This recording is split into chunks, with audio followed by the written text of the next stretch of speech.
Hello दोस्तों, स्वागत है आपका फिर से विस्फोटक क्लासेस में। जैसा कि आपको पता होगा कि हम लोग इंटीग्रेशन स्टार्ट कर चुके हैं, समाकलन, है ना।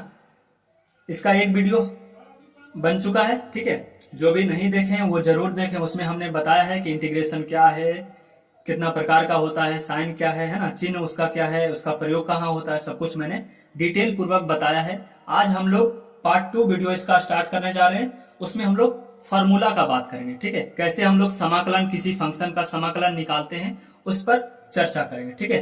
तो चलिए स्टार्ट करते हैं बिना लेट किए हुए, ठीक है। देखिएगा, हम कल बताए थे कि समाकलन जो होता है बेसिकली अवकलन का उल्टा है, इसलिए इसको बोलते हैं हम लोग प्रति अवकलज भी कई कई बार बोला जाता है। क्या बोला जाता है? प्रति अवकलज, है ना। प्रति अवकलज मतलब अवकलन का उल्टा है, इसलिए बोला जाता है प्रति अवकलज, ठीक है। चलिए देखिएगा, क्या सबसे फॉर्मूला हम अवकलन में ऐसा पढ़े हैं कि x पर पावर n का डिफरेंशिएशन, x के सापेक्ष x पर पावर n का डिफरेंशिएशन क्या होता है? n आगे चलाता है और x में से जितना पावर उसमें उतना घट जाता है, ठीक है। उसी तरह से यहां भी इंटीग्रेशन जब करते हैं, x पर पावर n का इंटीग्रेशन किसके सापेक्ष करेंगे? x के सापेक्ष। तो यहाँ पर छोटा सा dx लगा दें, इस पर भाई मैंने चर्चा किया हुआ है, ठीक है। तो इसका समाकलन पता है क्या होता है? कुछ नहीं होता। जब भी पावर का इंटीग्रेशन आपको करना हो, जब भी, ठीक है, तो क्या करेंगे? जो भी पावर है उसमें एक जोड़ेंगे और सेम पावर नीचे भाग देंगे, ठीक है। जितना पावर हो उतना में एक जोड़ेंगे और जितना आता है वही वाला नीचे लिख देंगे, मतलब हर में लिख देंगे। अब प्लस में सी तो होता ही है, मतलब कांस्टेंट होता ही, ठीक है। आगे चलते हैं। ए कोई कांस्टेंट है, ठीक है। इसमें क्या होता है, यहाँ पर देखिए, एक्स का एक्स के सापेक्ष एक होता है। ये लोग हम ये डिफरेंशिएशन में पढ़े हैं, है ना। और किसी कांस्टेंट का जब डिफरेंशिएशन निकालते हैं तो जीरो आता है कि नहीं?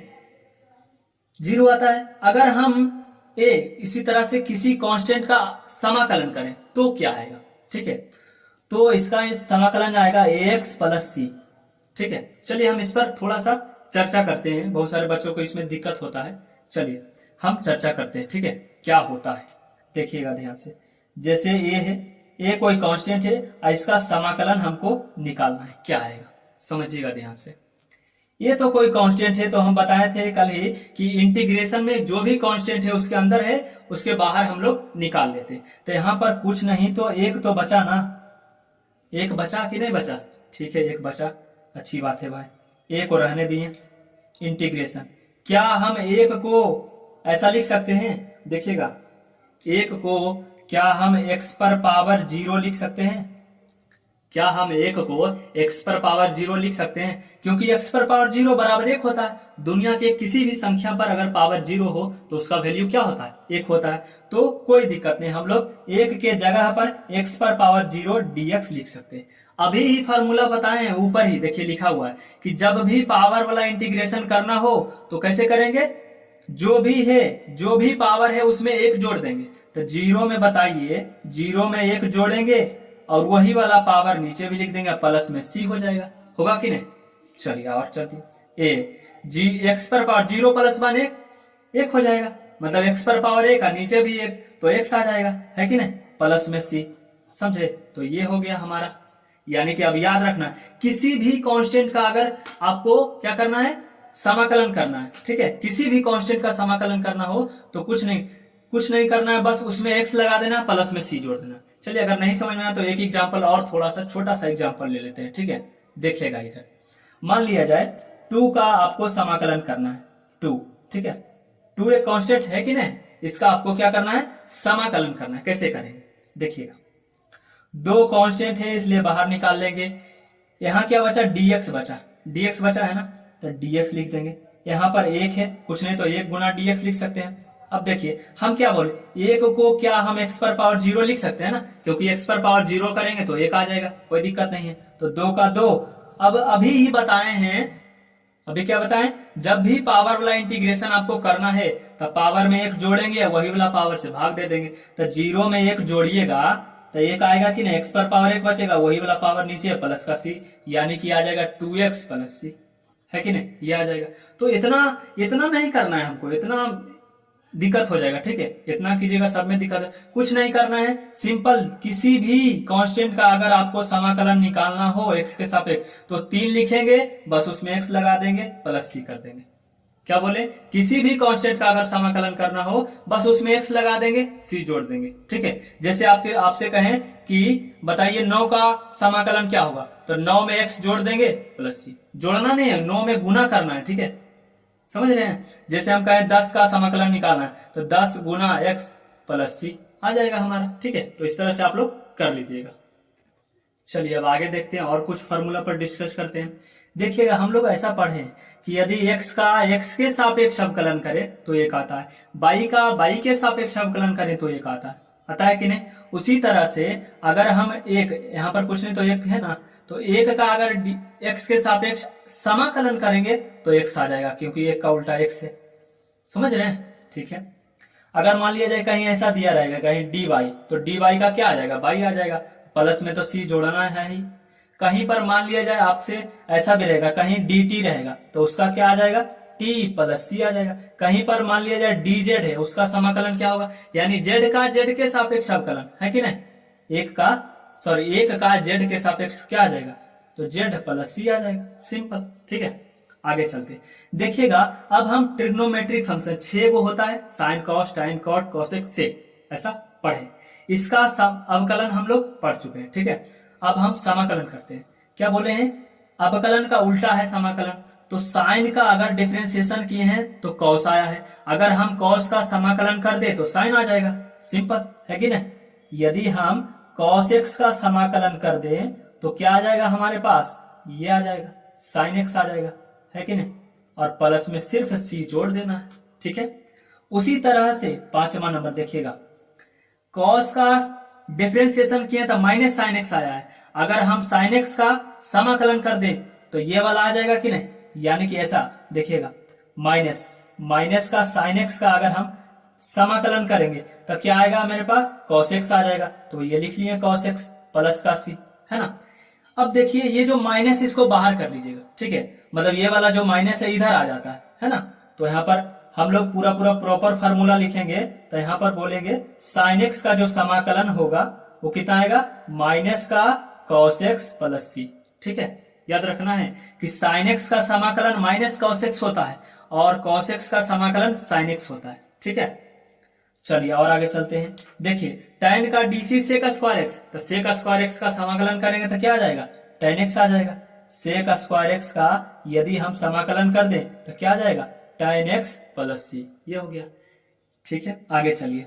अगर कॉट का अवकलन किए तो माइनस कॉसेक स्क्वायर एक्स आया है, तो अगर हम कॉसेक स्क्वायर एक्स का समाकलन करें कॉसेक स्क्वायर एक्स का, तो ये वाला माइनस सिर्फ इसमें लग जाएगा, तो माइनस का कॉट एक्स प्लस सी हो जाएगा। ठीक है, ये हो गया। आगे चलते हैं, देखिएगा ध्यान से। सेक एक्स का डिफरेंशिएशन क्या होता है, sec x into tan x. तो हम क्या करेंगे, sec x into tan x का क्या करेंगे, समाकलन करेंगे, तब क्या आएगा हमारे पास, सिंपल है, ये आ जाएगा, सेक एक्स आ जाएगा आपके पास, सेक एक्स प्लस सी।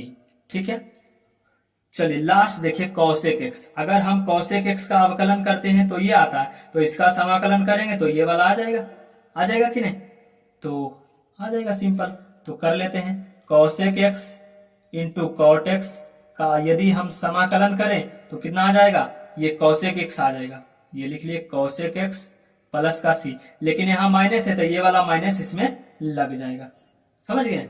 तो ये आपको याद रखना है ना। याद क्या, अगर आपको अवकलन का पूरा फार्मूला आपको पता है तो समाकलन का इजी है कि नहीं।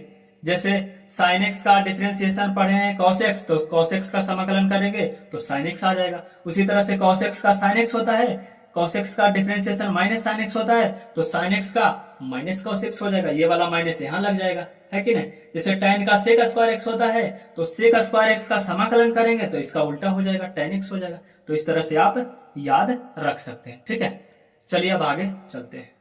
चलिए और कुछ फार्मूला पर विचार करते हैं। देखिए tan एक्स का अगर आपसे समाकलन पूछे, ठीक है, तो क्या आएगा हमारे पास, log mod sec x plus C आएगा। अगर इसी को हम कॉस में लिखना चाहें तो हम ऐसे लिख सकते हैं, सिर्फ माइनस लगा देना, minus log mod cos x plus C हो जाएगा। ठीक है, कॉट एक्स का समाकलन क्या होता है? तो लॉग मॉड साइन एक्स होता है। क्या होता है? साइन एक्स प्लस का सी होता है। सेक एक्स का क्या होता है? तो log mod sec x plus tan x होता है। ठीक है, प्लस का सी।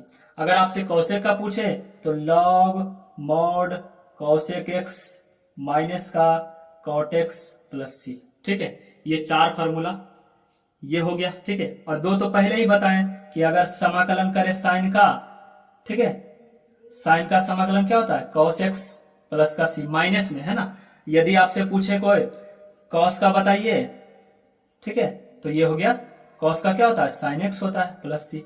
ये पूरा पूरा ट्रिग्नोमेट्री हम बता दिए, है ना। ठीक है, आगे चलते हैं। तो अभी तक हमने समाकलन में 13 फार्मूला बताए हैं। इन 13 को अच्छे से आपको याद रखना है, तभी आपको क्वेश्चन समझ में आएगा, बहुत मजा आएगा बनाने में। ठीक है, अगर किसी के मन में ये सवाल, एक सवाल चल रहा होगा कि लॉग मॉड सेक एक्स है और यहाँ पर आप माइनस कर दिए, ऐसा क्यों? तो बहुत सिंपल है रीजन है, देखिएगा। चलिए हम बता देते हैं। ठीक है, देखिएगा, लॉग मॉड सेक एक्स है। ठीक है,